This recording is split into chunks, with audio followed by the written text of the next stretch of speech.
How are people affording life right now?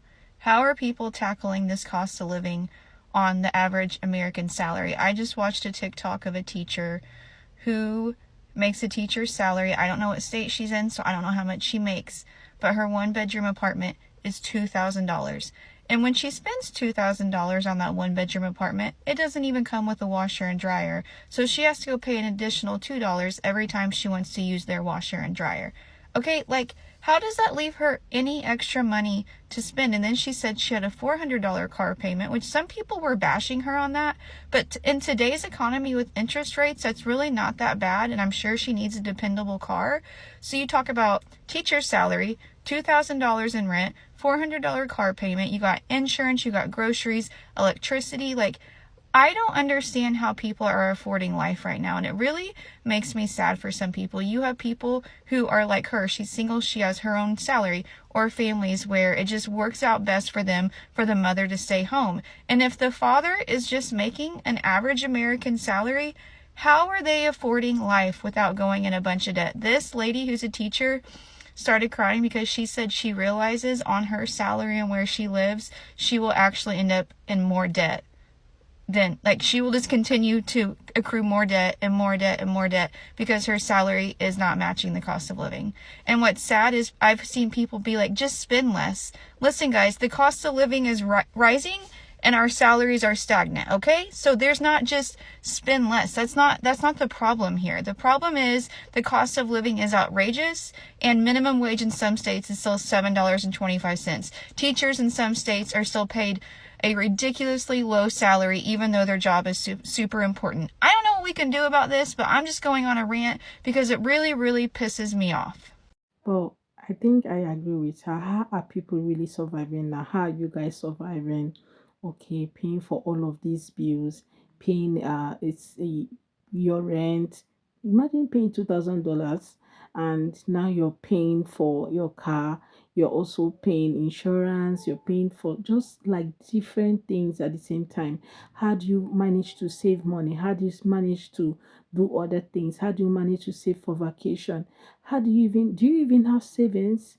Okay, these are the questions running through my mind right now. Do you have savings at the end of the day, or you're just, swimming in debt every other month? Let's have that conversation. Let's listen to other creators and come back and talk more. We're filing bankruptcy. And at this point with the American economy, we're not ashamed anymore. Like, for so many years, I knew the only thing, I just heard so many negative things about bankruptcy, but never the good side about it. I was always told that it's going to be on my credit for 7 to 10 years. I would not have a place to stay. I would not be able to have a car, a job, none of this stuff, because I heard so many negative things about bankruptcy. But no one really ever told me the good things about bankruptcy until I filed in 2020 at the age of 28. And that's when I didn't tell anyone that I was filing bankruptcy, because I had $50,000 worth of debt that I could no longer afford with how the economy was going, the pandemic happening. And looking back now, if I still had that debt plus more in 2023, I would not be surviving. The amount of stress free that I am right now in this economy, thank God, because I filed bankruptcy 3 years ago. People never talk about the good side of filing bankruptcy of, hey, you're getting rid of that debt. Especially in the chapter 7 that I did, you're getting rid of that debt. You're able to get a fresh start. You're able to rebuild your credit. I'm now able to have a clear vision of what I want my life to be like in the near future, because I no longer have to worry about, hey, I have to now worry about still paying this debt of $50,000 for the next 7 to 10 years. No, I filed a chapter 7. I got rid of that $50,000 worth of debt in 3 months. And now I'm able to have better financial goals that I'm able to reach sooner because I stopped listening to what other people say. So if you're thinking about filing bankruptcy or you have questions, please comment down below. But that's how the majority of us are living now, because yes, we have credit card debt, but so many of us are tired of it that we're filing bankruptcy and we're no longer ashamed of it. I've always heard of organizations filing for bankruptcy, right? But I never heard that individuals can file for bankruptcy on their own. You guys let me know in the comments if you have an idea of this. Let's have that conversation in the comment section. Can an individual file for bankruptcy? and what does that entails? Okay, because I'm sure that there are other people in the comments who want to also know about this, because me, I'm just hearing this for the very first time. I would really love to know that people can really file for bankruptcy and not a business, like a business entity filing for that. Let's have that conversation. How are people affording life right now? Well, for one, me and my wife don't have any kids. And another reason is we're still driving this bad boy. 2004 single cab F 150. I don't think this thing has ever had a car payment. And my wife drives a 2013 Prius that we paid off in 2020. And in 2020, I enlisted in the Coast Guard. And then the house that we have now, because of the VA loan, we were able to get with zero money down. And we got a 3.5% interest because we bought it in 2021. And even though I enlisted, I would say the pay is pretty good, especially if you have dependents, and get free health care for me and my spouse. So that saves us a lot of money.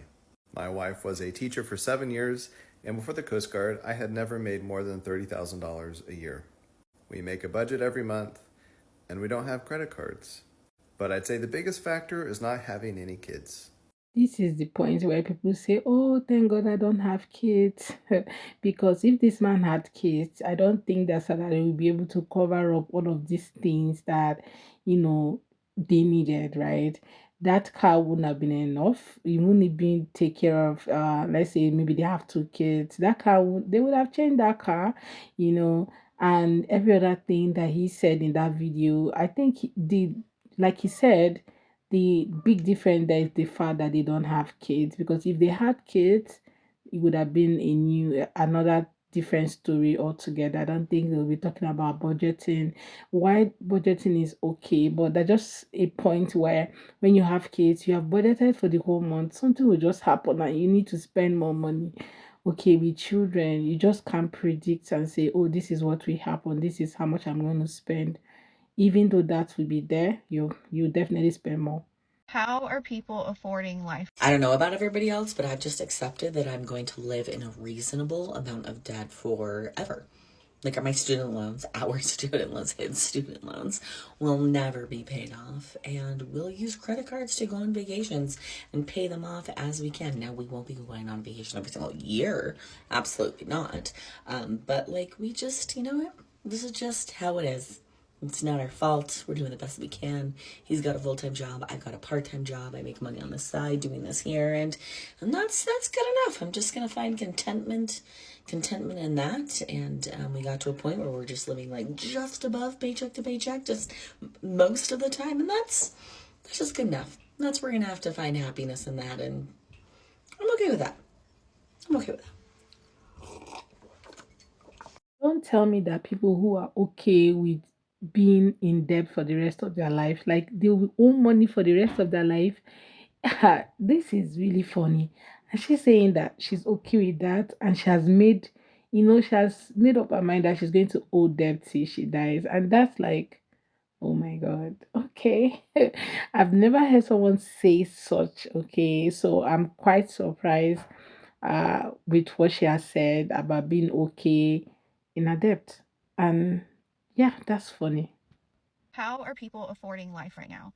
How are people tackling this cost of living? Girl, we not. We not. Excuse me, let me break things down. For y'all. Last year when I was teaching full time, my boyfriend and I together, we grossed about $111,000 a year, right? $111,000 per year.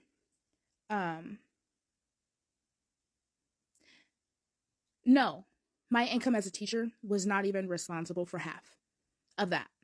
It wasn't.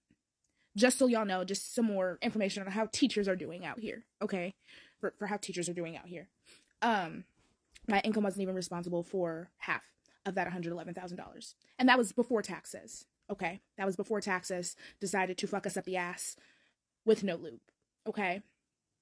Since then, I have quit teaching, and I am a homemaker because we decided as a couple that teaching was no longer conducive to us living a happy life, because it was destroying not only my mental health, but more so my physical health. And to put things into perspective, back in 2021, RSV almost took your girl out. Okay. Okay. I was in the hospital and could not breathe. Okay. Almost took your girl out. I was down and out for several weeks. Okay. Took your girl out. And so right now, our only hope of continuously being able to support a very moderate lifestyle, and moderate is being genuine. It's being generous. We live a very, very low key lifestyle. We have an apartment. We have one singular vehicle. Um, we don't really live beyond our means. We eat, we sleep, we don't take vacations unless what we're doing on the vacation essentially pays for itself. And when we do take vacations, they're not luxury vacations. We're not staying at a hotel or resort. Usually we go places to visit family and we stay with family or friends, whoever we're visiting. We live a very, very, very modest lifestyle. And right now, to keep up with the cost of living, I have had to apply for temporary disability, because we're getting back to the teaching thing, because teaching so very deeply traumatized me. I'm very severely depressed. My depression has manifested to the point where I now also have severe anxiety, and I have what my physician referred to as, not just my primary care physician, but my sleep doctor too, has referred to as one of the worst cases of insomnia that he has ever seen. Okay. Right. So, girl, we not. On a serious note, people are barely surviving. Like when you hear people's stories, you'll be so shocked on how they have been living. Okay, I'm so excited that this lady asks these questions, because sometimes people don't even ask these questions. They just like, oh, everybody just have their own life. Let them just keep living. Okay, I'm going through my own stuff, but there's nothing bad in asking the next person, how you doing? Okay, to just let it just be like you ask, okay, even though you're not going to solve the problem, just make them feel like they are worth it, okay, they are worth listening to, they're not going through it alone, in all of those kind of things. It will really help someone boost their confidence and hope, okay. Well, let me know how you guys are doing. How are you surviving? Like, how are you really surviving? Let me know in the comment section. Okay, I know it's a tough time for everyone across the globe. So let me know how you're surviving. All right, in the comment section. You're not alone. We're all here for you. All right. Do have a good day and please subscribe to the channel. Bye, guys.